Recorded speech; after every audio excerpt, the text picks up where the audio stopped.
নমস্কার দর্শক বন্ধুরা, ইমেজ বেঙ্গল হেলথ কেয়ার অনুষ্ঠানে আপনাদের সকলকে স্বাগত।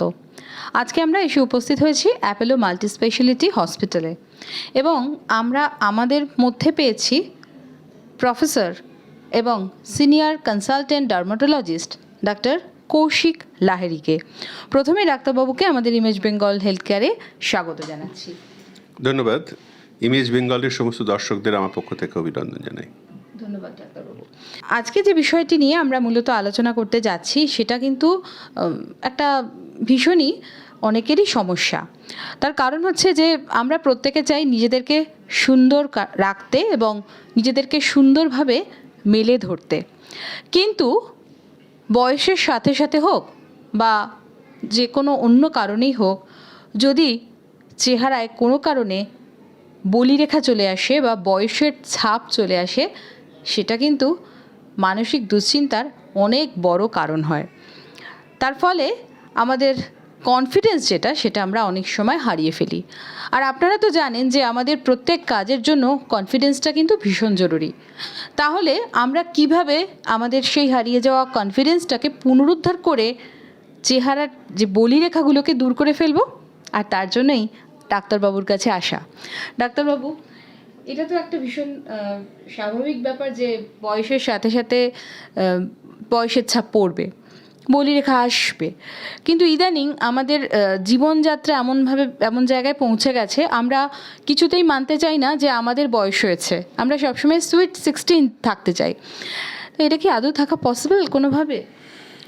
একটা জিনিস বলি, যে একটা কথা আছে না হিন্দিতে, যে পহলে দর্শনধারী পিছে গুণ বিচারি।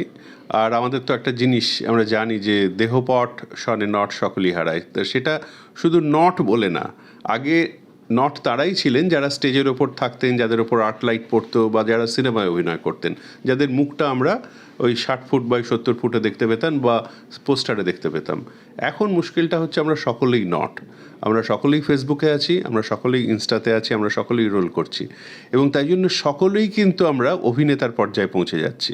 এবং তার জন্য আমাকে কজন দেখছে, কজন লাইক করছে, সারাক্ষণ এই যে সেলফি তোলা, এই যে নিজস্বী তোলার একটা মানে সাংঘাতিক প্রবণতা, এবং এই যে সভ্যতার পর্যায়ে সেখানে আরও বেশি করে মানে এটা ইম্পর্ট্যান্ট হয়ে উঠছে যে আমাকে কেমন লাগছে দেখতে। আগে আমরা ছোটোবেলায় কি মনে করার চেষ্টা করতাম যে আমাদের কোন মাস্টারমশাই কীরকম দেখতে, বা আমাদের আত্মীয় স্বজনের মধ্যে কে কীরকম দেখতে, এটা বোধহয় অতটা গুরুত্বপূর্ণ ছিল না, বা আমাদের বন্ধুদের মধ্যেও চেহারার তারতম্যটা খুব গুরুত্বপূর্ণ ছিল না। এখন হয়ে দাঁড়িয়েছে। তার কারণ আবার বলছি সেটা হচ্ছে সোশ্যাল মিডিয়া। এবার সভ্যতার এই পর্যায়টা আমাদের মেনে নিতেই হবে। কিন্তু একটা জিনিস বলি, যে বলিরেখা পড়ার প্রবণতাটা কতগুলো জিনিসের ওপর নির্ভর করে। একটা হচ্ছে বংশগতি। কোনো বাড়িতে বলিরেখা পড়াটা একটু আর্লি হতে পারে, বা কোনো বাড়িতে একটু দেরি করে হতে পারে। যে অনেক বাড়িতেই দেখা যায় 60-70 বছরের অনেক বয়স্ক মহিলা পুরুষ আছেন, খুব উজ্জ্বল চেহারা, এবং তাদের বলিরেখা প্রায় নেই। আবার অনেক বাড়িতে দেখা যায় 40 পেরোতে না পেরোতেই সবাই কিরকম একটু বুড়োটে হয়ে যাচ্ছেন। এটা কিন্তু আমরা দেখতে পাই।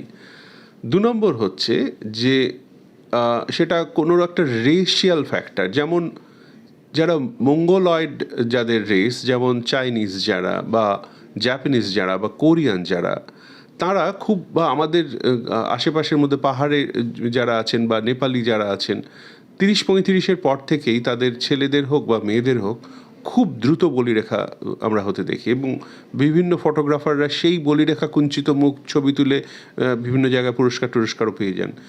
মনে করে দেখবেন, যিনি ছবিটা তুলছেন তার হয়তো তার থেকে বেশি বয়স, কিন্তু তার কিন্তু অতটা বলিরেখা নেই। বলিরেখাটা হচ্ছে তার রেশিয়াল কারণে। এটা হচ্ছে, আবার বলছি, বংশগত ঠিক নয়, এটা হচ্ছে জাতিগত একটা কারণে তাদের বলিরেখা হচ্ছে। এছাড়া বলিরেখা হয় কাদের? ডাক্তার, বা একজন প্রফেসর, বা একজন জাজ, যিনি সারাক্ষণ এই আমাদের ঘরের মধ্যে আছেন, রোদ্দুর যার লাগছেই না, প্রায় অসহ্যম স্পর্শা, তার বলিরেখাটা অতটা হবে না। বলিরেখাটা হবে যার আলট্রাভায়োলেট রে রাখছে, সারাদিন যে মাঠে চাষ করছে, অথবা যে একজন সেলসে আছে, বা এই যে সুইগিতে কাজ করছে, সারা দিন তাকে রোদ্দুরের মধ্যে থাকতে হচ্ছে। তাদের ক্ষেত্রে বলিরেখাটা বেশি হবে, তাদের আর্লি এজিং প্রসেসটা হবে। তার কারণ এজিংয়ের একটা প্রধান জিনিস হচ্ছে বংশগত এবং জিনগত যে জিনিসটা, বা ওই রেস ওই জিনিসটা বাদ দিয়েও সেটা হচ্ছে সূর্যালোক। সূর্যালোকের মধ্যে আলট্রাভায়োলেট এ, এই আলট্রাভায়োলেট এর জন্য কিন্তু আমাদের শরীরের ভেতরে যে নানা রকমের তন্তু যেগুলো আছে, ধারক কলা যেগুলো আমরা কোলাজেন টিস্যু যেগুলো বলি, এপিডার্মিস ডার্মিসের নিচে কতগুলো টিস্যু থাকে সেগুলো কোলাজেন ধারক কলা, সেগুলো ধরে রাখে পুরো স্কিনটাকে। সেই জায়গাগুলো একটু গোলমাল হয়ে যায় এবং সেই কারণে কিন্তু বলিরেখাটা হয়। তাহলে তার বংশগত একটা কারণ ছিল, তার স্ট্রেস হচ্ছে এবং তার সঙ্গে সূর্যালোক এসে হাত মেলাচ্ছে। সব কারণের জন্যই একটি ছেলে বা একটি মেয়ে, তাকে সারাদিন তাকে লড়াই করতে হচ্ছে এই চড়া রোদ্দুরের মধ্যে, তার বলিরেখাটা বাড়ে। আরেকটা সমস্যায় পড়েন হচ্ছে আমাদের অভিনেতারা, যাদের সারাক্ষণ আর্ক লাইটের সামনে থাকতে হচ্ছে ভয়ঙ্করভাবে, একেবারে 18 ঘন্টা তাকে আর্ক লাইটে থাকতে হচ্ছে। তারা ভীষণ শঙ্কিত থাকেন আর্লি বলিরেখা হয়ে যাওয়ার জন্য, এবং হয়ও অনেক 50-55 পেরোতেই অনেক অভিনেতাই সমস্যায় পড়েন বলিরেখার জন্য। তা এই এতগুলো কারণ বললাম, আরেকটা জিনিস বললে কি দর্শকরা খুশি হবেন না হয়তো, smoking. Smoking is injurious to your health, smoking is injurious to your skin. এবং স্মোকিং সব থেকে বড় ক্ষতি করে দেয় আমাদের শরীরের সব থেকে বড় অঙ্গে। আমাদের শরীরের সব থেকে বড় অর্গ্যান হচ্ছে ত্বক, লিভার নয়, ব্রেন নয়, কিডনিও না, সব থেকে বড় অর্গ্যান হচ্ছে ত্বক। এবং একজন মানুষ যখন সিগারেট খাচ্ছে, দিনে 20টা যদি সিগারেট খায়, তার শরীরে স্বাভাবিকের থেকে অক্সিজেনের পরিমাণটা কমে যায় রক্তে। কতটা কমে জানেন? একজন যদি মানে অক্সিজেন ছাড়া এভারেস্টে ওঠে, তার শরীরের যে কষ্টটা হবে, সেই কষ্টটাই একজন স্মোকার সারা জীবন বহন করেন, কিন্তু তিনি জানতেও পারেন না। তিনি ওই হাইপক্সিক অবস্থাতেই থেকে যান। এবং এর থেকে যে জিনিসটা হয় সেটা হচ্ছে স্মোকার্স ফেস। যে প্রশ্নটা করছিলেন, স্মোকার্স ফেসের পুরো জিনিসটাই বলিরেখা। একটি 40 বছরের মানুষ যে 20 বছর ধরে সিগারেট খেয়ে যাচ্ছে, এবং একজন 40 বছরের মানুষ যে কোনোদিন সিগারেট খায়নি, দুজনের মুখ সম্পূর্ণ আলাদা হয়। একজনের মুখ দেখলেই বোঝা যায় সে সিগারেট খেয়েছে, তার এই গালের এই দুটো তুবড়ে ভেতরে ঢুকে যাবে, তার চোখের তলায় অনেকগুলো ভাঁজ পড়তে পারে, তার নাকের পাশে একটা ডিপ দাগ হয়ে যাবে, তার ঠোঁটটা কালো হয়ে যেতে পারে, নানা রকমের সমস্যা। আমাদের যে তন্তুগুলো, আবার যেটা বললাম ধারক তন্তুগুলো, সেইগুলোর স্থিতিস্থাপকতা, সেগুলো গণ্ডগোল হয়ে যেতে পারে। কিন্তু যে স্মোক করে না, তার কিন্তু এগুলো কোনোটাই হবে না। তাই জন্য যারা স্মোক করেন, তারা যদি এজিং নিয়ে চিন্তিত থাকেন, আবার বলবো আজকেই বন্ধ করুন স্মোকিং। এবার একটু আসছি যে বলিরেখা আটকাবার প্রসঙ্গে। আমরা তো বাজার চলতি প্রচুর, আপনি যে কথাগুলি বলছিলেন আমরা শুনে থাকি, যে collagen, anti aging cream, lotion এবং সিরাম, এইগুলোর কথা শুনে এসেছি। আদৌ কি এগুলো আমাদের বলিরেখা আটকাতে পারে? বলিরেখার কতগুলো রকম ভেদ আছে। একটা হচ্ছে ফাইন রিঙ্কলস, একটা হচ্ছে কোর্স রিঙ্কলস। ফাইন রিঙ্কলটা খানিকটা প্রিভেন্টেবল। ফাইন রিঙ্কলের অনেকখানি হয় হাইড্রেশনের জন্য। একটা বাচ্চার স্কিন মনে করুন, একটা 3 মাসের বাচ্চার স্কিন, তার স্কিনটা নরম। আমাদের প্রথমেই এটা মাথায় আসে, কেন নরম? তার কারণ তার স্কিনের বেশিরভাগটাই জল, সে জলটাকে ধরে রাখতে পারছে। এবার একজন 80 বছরের ঠাকুমা বা ঠাকুরদার কথা ভাবুন, তার শরীরটা প্রথমেই কি মাথায় আসে? বলিরেখা লাঞ্ছিত। আরেকটা কি মাথায় আসে? স্কিনটা ভীষণ ড্রাই। আমার দাদুর বা আমার ঠাকুরদার স্কিনটা ভীষণ ড্রাই। কেন ড্রাই? তার শরীরের জলটা বেরিয়ে যাচ্ছে, শরীরটা জলটা ধরে রাখতে পারে না। সেই জন্যে বলিরেখার প্রাথমিক জিনিসটা হচ্ছে সেই জন্য। কোনো কারণে আমরা যদি জলটাকে ধরে রাখার ব্যবস্থা করতে পারি, ময়েশ্চারাইজ করতে পারি, শরীরে একটা ত্বকের ওপর একটা লেয়ার তৈরি দিতে পারি, যদি আমরা রোজ নারকোল তেল মাখাটা অভ্যেস করতে পারি, বা অলিভ অয়েল না করলে ওই নারকোল তেল ঠিক আছে, সর্ষের তেল নয়, সারা বছরই স্নানের আগে এবং স্নানের পরে যদি একটা ময়েশ্চারাইজার সারা বছরই ব্যবহার করা যায়, অনেক অংশে এই বলিরেখা থেকে আমরা মুক্ত হতে পারি। এবার যে জিনিসগুলো এখন এসছে, কোলাজেন জিনিসটা বাইরে থেকে মেখে খুব যে লাভ হয় তা না। কোলাজেন ত্বকের তলায় থাকা আমাদের শরীরের একটা স্বাভাবিক অংশ, যেটা আমাদের শরীর ত্বকের উপরের লেয়ারগুলোকে ধরে রাখছে। আবার বলছি, সেটা একটা স্থিতিস্থাপক কোলাজেনের কতগুলো টাইপ আছে। আবার বাইরে থেকে কোলাজেন লাগিয়ে কিন্তু ঠিক করা যায় না, যেমন ভিটামিন ই লাগিয়ে ঠিক করা যায় না।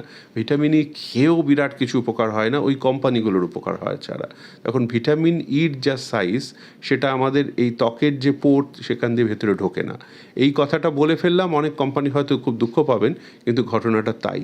কিন্তু এছাড়া যেগুলো এসেছে, যেমন নিয়াসিনামাইড, যেমন এসেছে ভিটামিন সি, কিছু কিছু জিনিস তার যে বেস দিয়ে নতুন, বা হাইলুরোনিক অ্যাসিড, এই জিনিসগুলো আজকাল কিছু ক্রিমের মাধ্যমে শরীরে প্রবেশ করানো যাচ্ছে স্কিনে, যাতে স্কিনের হাইড্রেশনটা একটু ভালো হয়, একটু প্লাম্প হয়। তাতে হয় কি, বলিরেখা যেগুলো ফাইন রিঙ্কল, সেগুলো ঢেকে যায়। এই ফাইন রিঙ্কলগুলো কিন্তু একটা পার্ট, যেটা কোর্স রিঙ্কল, যেটা বয়সের বলিরেখা, এবং যেটা শেষ পর্যন্ত আর প্রিভেন্টেবল না, বড়োভাবে একটা বলিরেখা কেটে বসছে, সেটা কিন্তু কোনো ক্রিম মেখে যাবে না। কিন্তু ড্রাইনেসের জন্য, বা আমার এই স্ট্রেসফুল লাইফের জন্য যে বলিরেখাটা আসছে, ফাইন রিঙ্কল, সেইগুলো অনেকখানি কিন্তু ঢেকে যায় এই এই হাইলুরোনিক অ্যাসিড বা ভিটামিন সি, এই অত্যাধুনিক নতুন নতুন ক্রিমগুলো থেকে। তো এবার একটু খাদ্যাভ্যাস নিয়ে প্রশ্ন করব, যে আপনি সবসময় যেটা বললেন যে সুস্থ থাকলেই আমাদের ত্বক সুস্থ থাকবে। এই সুস্থ ত্বক পেতে গেলে কীরকমভাবে আমাদের খাওয়া দাওয়া করতে হবে? একজন মানুষকে সুস্থ থাকতে গেলে সুখাদ্য খেতে হবে, মানে অখাদ্য বর্জন করে। কিন্তু আবার বলছি, কোন বয়সে সেটার উপর সেটা বিচার্য। একটা 16 বছরের ছেলেকে যদি বলি, তুমি সারাদিন শাক পাতা খেয়ে থাকবে আর থানকুনি পাতার ঝোল খেয়ে থাকবে আর কোনো দিন মাছ মাংস খাবে না, তাহলে কিন্তু সে আমার কথা শুনবে না। সে খাবে, তার কারণ তার যে বয়স, সেই বয়সে তার শরীর গড়ে উঠছে, স্কিন গড়ে উঠছে, চুল গড়ে উঠছে, তাকে খেতে হবে, তাকে হাই প্রোটিন ডায়েট খেতে হবে। কিন্তু তাই বলে একজন 85 বছরের মানুষ কিন্তু হাই প্রোটিন ডায়েট খাবেন না, তখন তার কিডনির কথাটা ভাবতে হবে। তাই জন্য যে জিনিসটা আমাদের যে বয়সের জন্য ঠিক সুষম খাদ্য, সেইটাই কিন্তু আমাদের ত্বকটাকেও স্থিতিস্থাপক রাখে, নরম রাখে। অনেকখানি জল খাওয়া, আমরা সারাদিন জল খাই না, এই জল খাওয়ার ব্যাপারটা অত্যন্ত জরুরি। আর তার সঙ্গে যেটা দরকার, সেটা হচ্ছে মরশুমি ফল। আমাদের ডাক্তারবাবুদের সবসময় এটা মুখে থাকে, যে মরশুমে যে ফলটা পাওয়া যায়, কাটা ফলটা না, আপনি সঙ্গে ফল ক্যারি করুন। সেটা আপেল হতে পারে, সেটা যে কোনো ফল হতে পারে, কিন্তু একটা ফল খান দয়া করে। এই জিনিসগুলো আমাদের মেনে চলতে হবে। আর খুব দুষ্পাচ্য খাবার, বা খুব রগরগে মশলাদার খাবার, রং দেওয়া খাবার, সব খাবারই আজকাল রং দেওয়া থাকে, সেইগুলো একটু এড়িয়ে চলাই ভালো। এবং সেটা শরীরের পক্ষে বলে বলছি না, শরীরের সব থেকে বড় অঙ্গ, আমি আবার বলছি, শরীরের আচ্ছাদন, আমরা সকলের প্রাথমিক ঠিকানা, সেটা হচ্ছে আমাদের ত্বক। সেই ত্বকটাকে সুস্থ রাখতে পারে সুস্থ খাবার, সেইটা কিন্তু বারবার করে আমরা বলে দিই। পাশাপাশি আর কি কোনো বিষয় আছে যেটা আমাদের বলিরেখা আটকে দেয়, বা আমাদের বয়সের ছাপ আটকে দিতে পারে? না, সেটা হচ্ছে কসমেটিক। কিছু কিছু মানুষের তো প্রফেশনালি কসমেটিক ব্যবহার করাটা দরকার হয়, যারা সেলসে আছেন বা বিভিন্ন প্রফেশনে আছেন। কিন্তু তাদের দেখতে হবে সেই কসমেটিকটা তাদের ত্বকের ক্ষেত্রে স্যুট করছে কিনা। যার অত্যন্ত তৈলাক্ত ত্বক, তিনি তৈলাক্ত কোনো বেসের কসমেটিক ব্যবহার করবেন না, তিনি জেল বেসড বা ওয়াটার বেসড কসমেটিক ব্যবহার করুন, সেটা বরং একটা সাজুজ্য থাকবে। বা যার খুব ড্রাই স্কিন, তিনি খুব ড্রাই কসমেটিক ব্যবহার করে কিন্তু বলিরেখাটাই আরও বাড়িয়ে তুলবেন, তাকে বরং একটা ব্যালেন্স করার জন্য একটু অয়েলি কসমেটিক ব্যবহার করতে হবে। খুব এগুলোর জন্য ডাক্তার হতে হয় না, এগুলো আমাদের নিজেদের দৈনন্দিন জীবনধারা থেকেই আমরা এগুলো পেয়ে যাই, এগুলো আমাদের অভিজ্ঞতার থেকেই এসে যায়। আর কতগুলো জিনিস, সেটা হচ্ছে চট করে আমরা ব্র্যান্ড জাম্প করা আজকাল যেটা ভয়ঙ্করভাবে এসেছে, যে গত পুজোয় আমি এই ব্র্যান্ডটা করেছিলাম, এই পুজোয় আমি অন্যটা করব। ঠিক পুজোর আগেই খেয়াল হয় আগামী 1.5 মাসের মধ্যে অনেক বিপদ আমাদের সামলাতে হবে। সেটা হচ্ছে কোনো দিন যে ব্র্যান্ডটা ব্যবহার করেননি, হঠাৎ সেটা যদি সপ্তমীর দিন মুখে মাখা হয়, তাহলে বিপদ হতে পারে। সেই জন্য এইটা করবেন না। তার থেকে নানা রকমের, শুধু বলিরেখা না, নানা রকমের রেখা আঁকিবুকি হবে, যেগুলোর জন্য ডাক্তারের চেম্বারে আসতে হবে। বলিরেখা পড়ে গেছে, তাহলে বলিরেখা সারানোর জন্য কি করা যেতে পারে আমরা শুনবো ডাক্তারবাবুর কাছে। হ্যাঁ, বিজ্ঞান যেরকমভাবে এগিয়েছে, আমরা এখন তো চাঁদেও চলে যাচ্ছি, তা বলিরেখা ঠিক করা যায়। বলিরেখা এতক্ষণ ধরে যেগুলো বলছিলাম সকলের মন খারাপ হয়ে যাচ্ছিল, বলিরেখা কিন্তু ডাক্তারবাবুরা এখন ঠিক করে দিতে পারেন। নানা রকমের ইনজেক্টেবলস যেগুলো এসছে সেগুলো হচ্ছে ফিলারের কথা আমরা জানি, অথবা বোটক্স, একটা একটা মানে বিষ, একদম বোটুলিনাম টক্সিন, সেটা প্রবেশ করানো হয় একটা নির্দিষ্ট মাত্রায়। সেটার কাজ হচ্ছে ওই জায়গাটার যে কুঁচকে যাওয়া স্কিন, সেই জায়গার নার্ভটাকে কিছুদিনের জন্য অবশ করে দেওয়া হয়, এবং তাতে হয় কি ওইখানে ওই মাসলটাও গেল অবশ্যই, খুব সূক্ষ্ম কাজ, এবং তার জন্য ওই যেখানটায় একটু কুঁচকে গেছিলো সেটা ফ্ল্যাট হয়ে গেল। এবার ব্যাপারটা হচ্ছে এটা কিন্তু সারা জীবনের জন্য না, সেটা 6 মাস 7 মাসের জন্য। অনেকেই করেন, যারা বিশেষ করে যারা ফিল্মে আছেন বা যাদের রোজ টিভিতে আসতে হয়, তাদের মধ্যে অনেকেই করতে হয়। এটা করতে তো হবেই তাদের, কিন্তু মুশকিল হচ্ছে যাদের এই মুখের আমাদের অভিব্যক্তির রেখাগুলো নিয়ে কাজ, মানে একটু যাদের মুখের বিভঙ্গের ওপরে বহু মানুষ উদ্বেলিত হচ্ছেন, তাদের হাসি, তাদের চোখের ভাঁজে তাকানো, তাদের কান্না, এই সব যে অভিব্যক্তিগুলো যেগুলোর ওপর ভিত্তি করে তাদের উপার্জন, তাদের একজন অ্যাক্টরের পুরো আসল জিনিসটাই তো হচ্ছে তাদের মুখ। এবার সেই মুখে বিভিন্ন রকমের যে অভিব্যক্তির রেখাগুলো, সেগুলো কি বলিরেখা বলবো আমরা?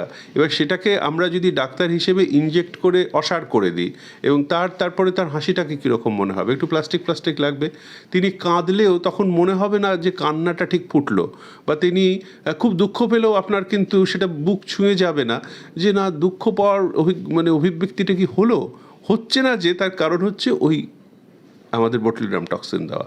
তাই জন্য এই দুটোর মধ্যে একটা মাত্রা রাখতে হয়। অতিরিক্ত 2-3 মাস পর গিয়েই একটু ইনজেক্ট করে আবার মুখটাকে চকচকে করে ফিরে আসা, তার মধ্যে একটা কৃত্রিম ব্যাপার থাকে। বিশেষ করে যারা অভিনয় জগতে আছেন তাদের আমি হাত জোর করে বলবো, বারবার করে এই বোটক্স আর ফিলারটা করবেন না।